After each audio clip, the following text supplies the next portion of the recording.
What do you do when the Rosalía follows you? ¿Qué haces cuando Rosalía te sigue? Because you started making a video series about all of the languages and saints in Lux. Porque empezaste a hacer una serie sobre todos los idiomas y las santas de Lux. Well,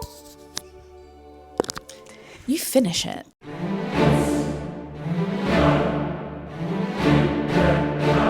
You can come back here. There we go. Let's get a bit more comfortable. I'm Sophia Smith-Gaylor. I'm a journalist who writes about language, and it is time to make my first ever YouTube video essay. And yes, this video has all of the languages mentioned in Lux or Lux, and the saints that they pertain to when they do indeed pertain to a saint. Because they don't necessarily all connect to one female saint, and I will explain why. Treat this as the first episode of the Glottal Stop, my show about language and languages. And if that sounds like a bit of you, you know what to do. Here's how the video is going to work. We're going to begin with a bit of an introduction into why I was so transfixed by this album. It fits in with so many of my deepest passions and areas of interest and expertise. If you already know the Sophia Smith-Gaylor origin story, then you can skip that section and go straight to part 2, which is all about hagiography. For loads of people, this album from Rosalía is going to be their first ever introduction to hagiography, and so I just wanted to give a little bit of an explainer about what it actually is. Hagiographies functioned as a major research material for this album. We'll then move into part 3, the biggest part, which is me going through the album track by track, picking out the languages and lyrics that tell us more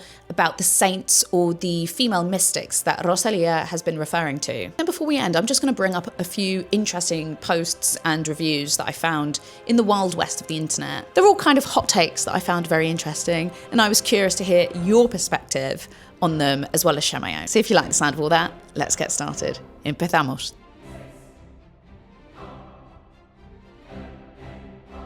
Why listen to me blather on about this album?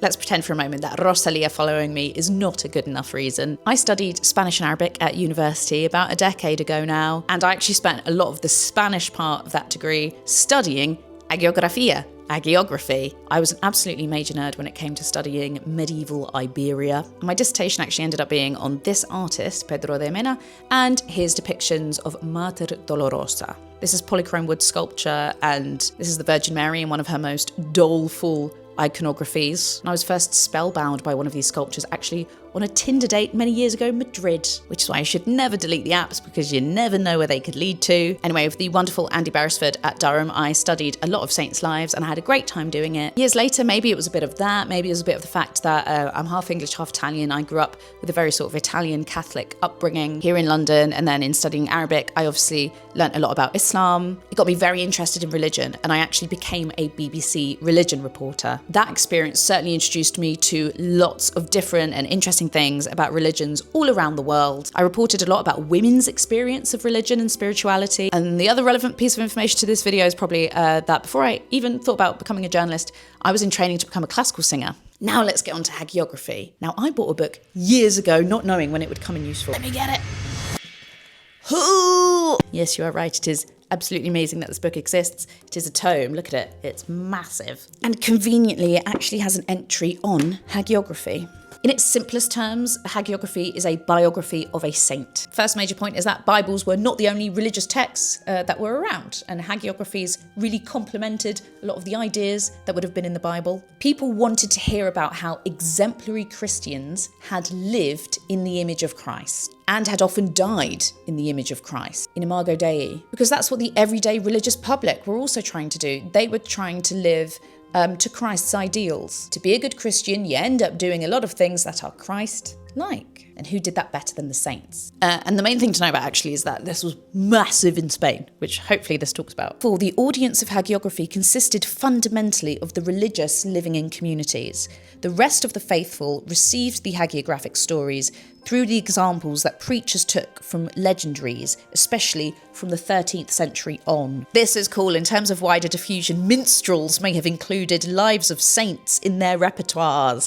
Rosalía is a minstrel. Provisional data show that the references in Spanish and Catalan, both of Rosalía's languages, account for 1/3 of the total in the 1st century of vernacular hagiography, reached 75% of all hagiographic production in the 15th century. So it would have been that Spanish language hagiography that I was studying in my degree. The analysis of the structure, characters, and vision of the world in Castilian hagiography shows that its essential meaning is the subject's life as an example.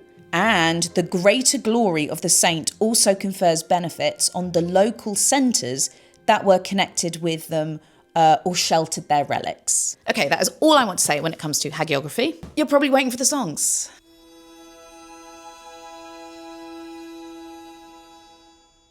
The album opens with sexo, violencia y llantas. Sex, violence and tires. Why not? ¿Quién pudiera vivir entre los dos? Primero amar el mundo y luego amar a Dios. Who could live between the two? First loving the world and then loving God. ¿Quién pudiera venir de esta tierra y entrar en el cielo y volver a la tierra? ¿Quién pudiera venir de esta tierra y entrar en el cielo y volver a la tierra? Who could come from this world or this earth and enter the heavens and return to the earth, return to the world? This is Rosalía talking about duality. This is talking about the split between what I want in this world and what I want of spirituality. Very human question of living between two worlds, as it were, the earthly and the spiritual. We swiftly move on to the track Reliquia, Relic, and this is where we have our first saint. And Rosalía has said in interviews that she was inspired by the saint Santa Rosa de Lima, who, fun fact, was the first canonized saint of the Americas. Frankly, a perfect mystic saint to begin with because she's textbook. She rejected marriage and became a nun, dedicating her life to prayer and caring for the sick and the poor. As with basically all saints, there are relics of Santa Rosa. And in this track, Rosalía talks about basically all of her various body parts being deposited in different cities, much like relics are. Yo que perdí mis manos en Jerez. I who lost my hands in Jerez. Oh, you know what? In one of the late night interviews, Rosalía talked about how she is obsessed with the palmas in Jerez de la Frontera. Or you can do... Jerez, they do it really good. Jerez de la Frontera, they know how to do it so beautifully. The use of hands as percussion in flamenco. She says, perdí mi lengua en París, mi tiempo en LA, los hills en Milan, la sonrisa en UK. Ugh, I love that. She obviously has memories connected to these various parts of her body. And in thinking of Santa Rosa de Lima, she's equating the sense of leaving parts of herself around the world as the relics of a saint. Ugh, I love it. And obviously in the chorus she goes, Seré tu reliquia. That line is just like it's ascending to the heavens. Now, the next track is Divinize, and there has not been a saint associated with this song, which is performed in both English and Catalan. It is a shame that Rosalía did not necessarily look to Julian of Norwich, or maybe she did, but that would be a wonderful example of an English-speaking mystic who you may wish to peruse if you want to see this kind of spiritual material handled in the English language. Also, there is a line in it where she goes, Obviamente es la poma. In Catalan, obviously it is the apple, que está prohibida, which is forbidden. So I'm assuming that's about Eve. But yeah, I won't dwell on this song because there is no direct saintly connection. Ooh, and I also should have said that the songs I'm going through are, I believe, the full track list for the physical album. So if you've only listened to Lux or Lux in like on a streaming platform, you may not know some of the tracks because they were exclusive to the CD or vinyl release. Let's now move on to Porcelana, Porcelain. And this song has Japanese lyrics in because it talks about a religious figure in Japan, Ryonen Genso. She was a figure in the 17th century and she wanted to become a Zen Buddhist nun. And she was rejected for being too beautiful, that she would be a distraction to everyone else who's busy getting on with their meditation and prayer. And so the story goes, she burned her own face. She mutilated herself to define total sort of freedom from the ego and ensure her acceptance into this spiritual domain. What is porcelain known for? It's known for being extremely fragile. This song is also the one that has the very cool Latin bit in it. And Rosalía raps these two Latin lines. Ego sum nihil ego sum lux mundi. I am nothing, I am the light of the world. I am nothing, I am the light of the world. It's that duality again. The whole album, she's endlessly presenting these juxtapositions and contrasts. And then as the song moves, it becomes about transformation. Te puedo enamorar, te puedo inspirar. I can make you fall in love, I can inspire you. Yo te puedo elevar, I can elevate you.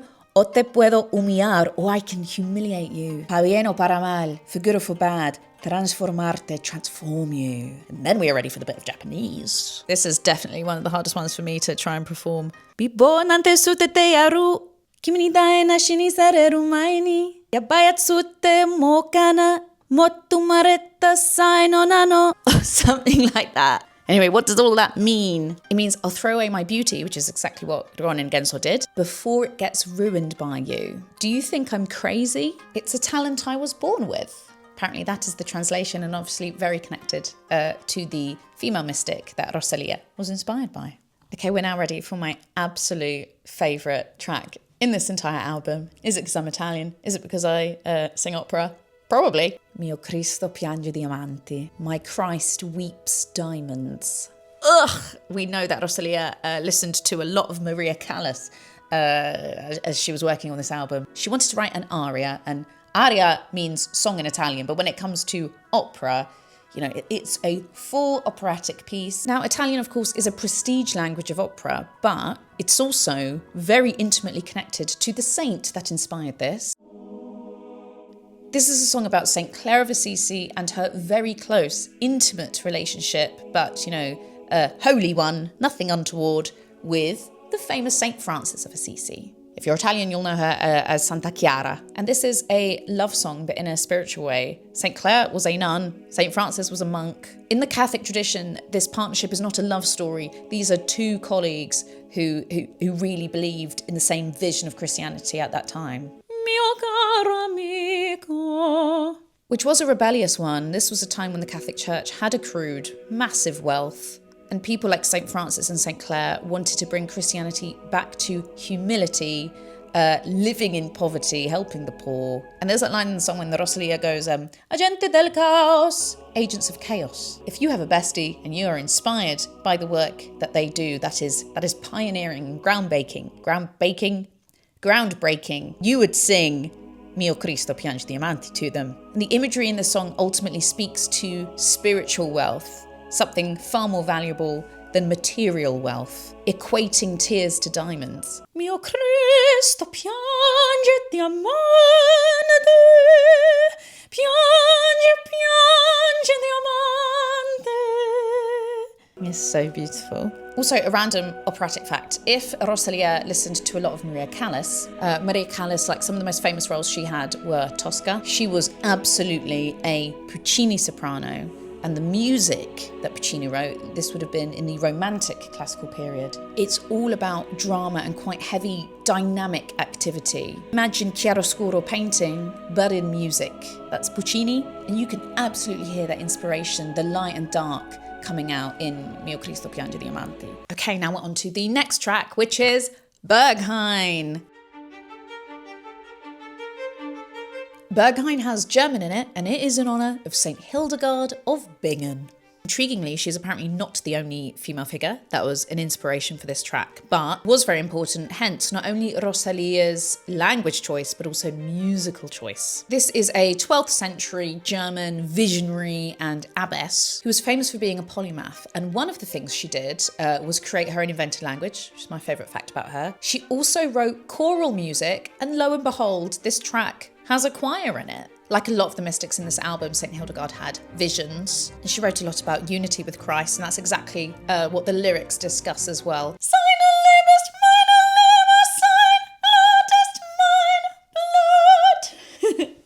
His love is my love, his blood is my blood. Apparently, Wimla was also a female figure that inspired Berghain. Wimla was a figure who appeared in early Buddhist literature, formerly a prostitute who tried to seduce a monk, who through that encounter and her own inner reflection ended up renouncing worldly life, just like so many of the saints in this album. She became a Buddhist nun and then achieved spiritual liberation. And I think that's because Rosalía wanted to point out how intense, heightened spirituality can come from anywhere and everyone, no matter what's going on in your life. Tidy, messy, expected, unexpected. So yes, apparently it's not only St. Hildegard of Bingen who inspired that track. A couple of the next tracks do not have saints attributed or connected to them, as far as I have read. Es una perla.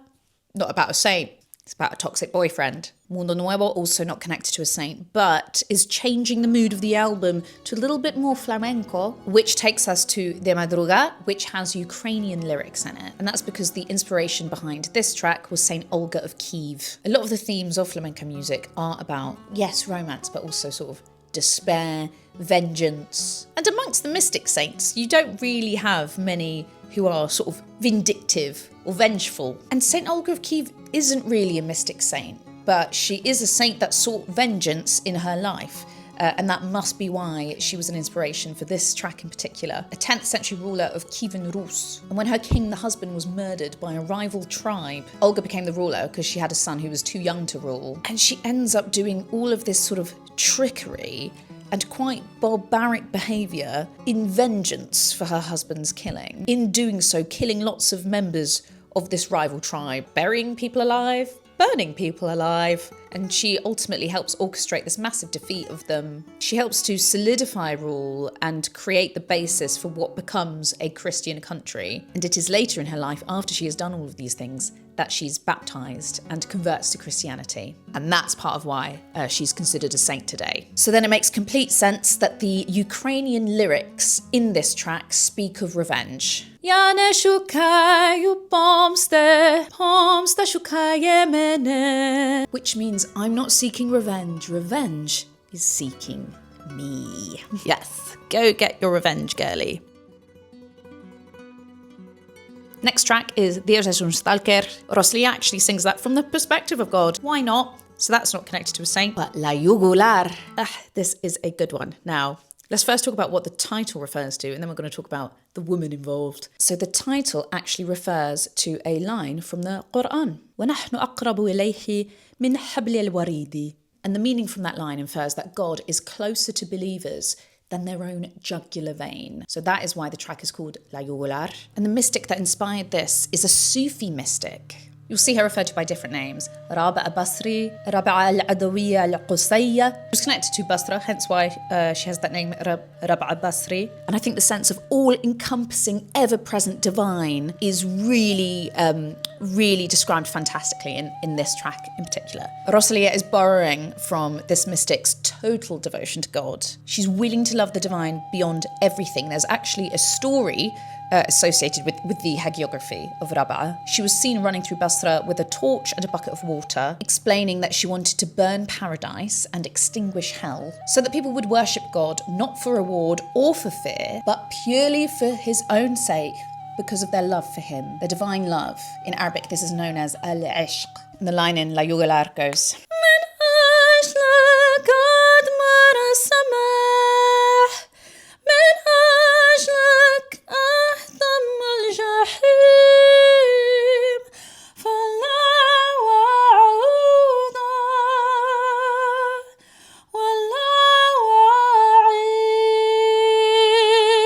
For your sake I would destroy heaven, for your sake I would destroy hell. No promise, no threat. It's echoing that story of Rabi'a. Now, I tried to perform that Fusha style. The way that Rosalía pronounces the Arabic suggests she may have had someone who was an Egyptian speaker assisting her, I think. If you are an Arabic speaker, you'll know far better than me, so tell us what you think. Then we get to Fokurani. In this track, Rosalía sings in Sicilian. How cool to have a friggin' massive global pop star singing in Sicilian. And this is actually after Rosalía's namesake, Santa Rosalía of Palermo, a noblewoman who was so devout that she withdrew from all of that noble life and lived in a cave as a hermit. And some of the Sicilian lyrics go,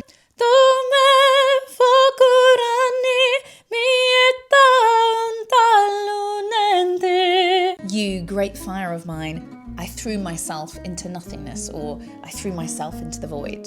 Just like how Santa Rosalía threw herself into a hermit's life. Gave everything up. Next track is Sauvignon Blanc. French title, but not about a French saint. The song is actually entirely in Spanish, and Rosalía has said that this song refers to Santa Teresa de Avila, who you may know from Bernini's very famous sculpture depicting the ecstasy, this ecstatic vision that she had. A lot of the saints in this album are vision-having saints. And we return to this theme again in the song of detaching yourself from the material world that seems to be very appealing for Rosalía. Beholding this burning love for Christ, but also using wine as a metaphor for intoxication with Christ. Ya no quiero perlas ni caviar, tu amor será mi capital. I don't want pearls, I don't want caviar. Your love will be my capital, it'll be my wealth. Sauvignon Blanc a tu lado, mi futuro será dorado.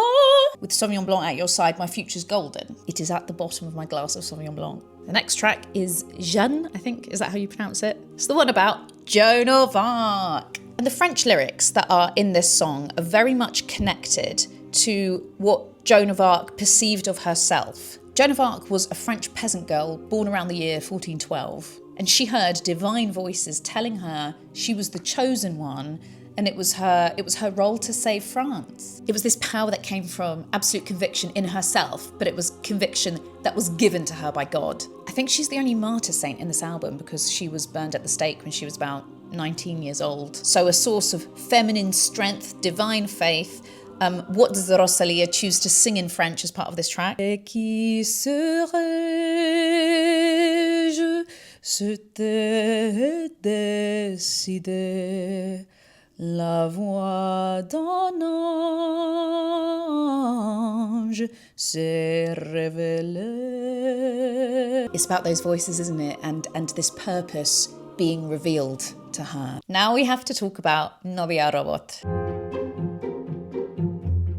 Robot girlfriend. And yeah, the track is about robot girlfriends, hypersexuality, and sexuality designed for the opposite sex. And as Rosalía moves through the lyrics, it then becomes sort of a rejection of this. She doesn't want it. She talks about liberation. And in this song, you will find both lyrics in Mandarin and in Hebrew. The Mandarin lyrics are for Sun Bu'er. When I was reading up about this one, there were a lot of similarities with Rionen Genso. Apparently in her hagiographies, after she became widowed, Sun Bu'er deliberately disfigured her face with hot oil so that she'd stop receiving male attention that she really did not want. This song, that makes sense because Rosalía is trying to reject being hypersexualized, like without her consent. The Hebrew lyrics instead are associated with the figure of Miriam, the sister of Moses. She's a rebellious figure and she's associated with music. She's described as a prophetess after the Red Sea crossing. She leads women in song and dance in a moment where authority was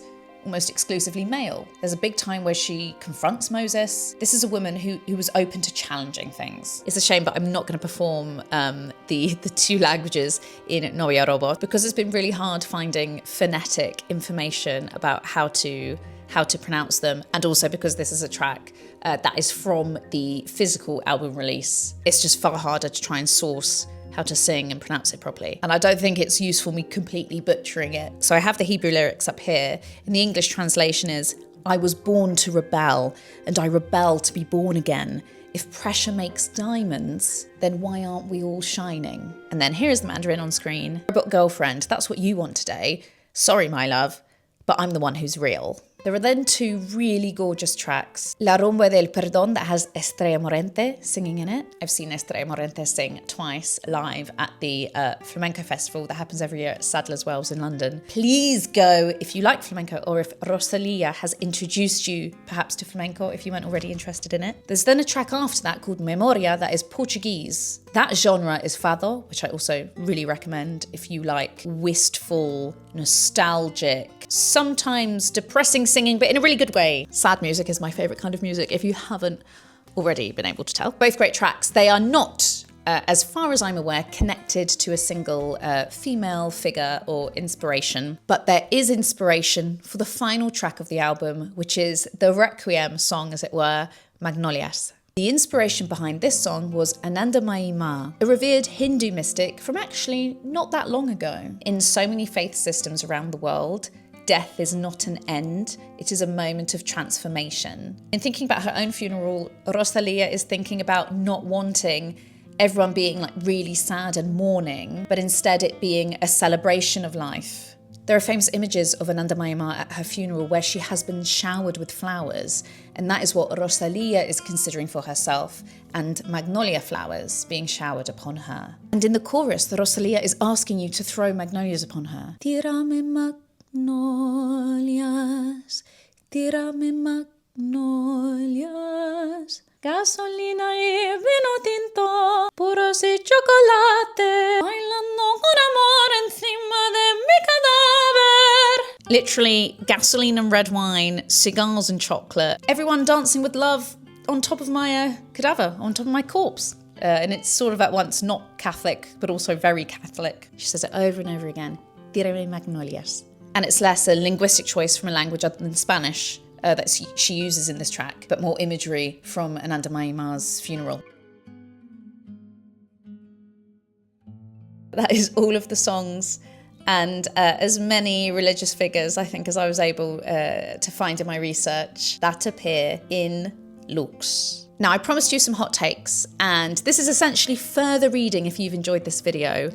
This is a really interesting Reddit post that I found in the wild. Lux, an exploration of divine femininity not centered around the ability to reproduce. And I read it and I thought, oh my God, yes, I think this is why I've been so drawn to this album. An empowered femininity that is actually comparatively desexualized is the one that is talked about in this album. And it does feel refreshing. Anyway, this Redditor writes it in a very articulate way. I recommend you read it. The other thing I wanted to bring up is some of the reactions to this album by people for whom Spanish is their first language, or one of their languages. And they have not necessarily been so enchanted by the Spanish lyrics or the use of lyrics in lots of different languages. This is from Mundo Sonoro. I link all of these in the description. Lo de los 13 idiomas es una sobrada catedralicia. La Torre de Babel es un gesto, una performance de excesos. El inglés y el catalán funcionan, se entienden, se abrazan, pero lo demás es decorado, turismo lingüístico, una academia de idiomas sin explicación aparente. En Los Ángeles otros, muy bien seleccionados, rimaban por ella. El mal querer, había poética, búsqueda en el lenguaje. Aquí, como en Motomami, hay demasiado neologismo difícil de casar. I've translated that as best as I could for you on screen. Do you agree? I have to say that my experience of listening to the album as someone who loves like linguistic diversity, multilingualism, I just see it all as part of a great kind of spiritual shmush. This is an artist who considers herself a citizen of the world and wanted to reflect that in the music. Yes, some of the Spanish lyrics are a bit woo-woo. Isn't that part of the vibe? If Rosalía is inspired by all of these mystic figures having visions all the time, I think you want a bit of woo-woo. There's another really good piece from Art Review that specifically talks about the Spanish lyrics. All that talk of polyglot singing put a good deal of emphasis on lyrics, and the translations to English that featured prominently at the listening parties and on Spotify forced us to examine them closely and confront their awkwardness. In the German of Berghain, a flame penetrates my brain like a lead teddy bear. In La Jugular, violins swell as Rosalía describes a series of nesting images. An army fits in a golf ball, and a golf ball takes up the Titanic, and the Titanic fits in a lipstick tube. I wish I could say this sounds better in the original Spanish, but it barely makes a difference. I've already told you what I feel about that. But I just wanted to give you some perspectives about Rosalía's linguistic choices that weren't only mine, if you want a little balance, but I loved it. And I think as I've tried to show within the limits of my own knowledge in this video, a lot of these figures not only influenced her in terms of linguistic choice, but musical choices that she made as well. Every time you listen to this album, it's like you discover something different about it. If you want to see me nerd out about language stuff in the future, you know you've got to like and subscribe. Thank you so much for watching the first edition of the Glottal Stop. This was only possible because of my Patreon subscribers, and if you would like to become one of them and support these videos longer term, I would be so grateful. Once upon a time, hagiography was used as a devotional tool. We're about to go into 2026. This year, can an album, can a pop record be treated in the same way that kind of takes us to a spiritual space we don't otherwise feel like we regularly get to access? I know that's not for everyone, but my goodness, is it for me? And I think if you've gotten this far into the video, it's probably for you as well. Rosalía, I don't know if you will ever see this. I would love to interview you one day about this album. And thank you for giving lots and lots of people an excuse to value and recognize the language diversity that we have surrounding us.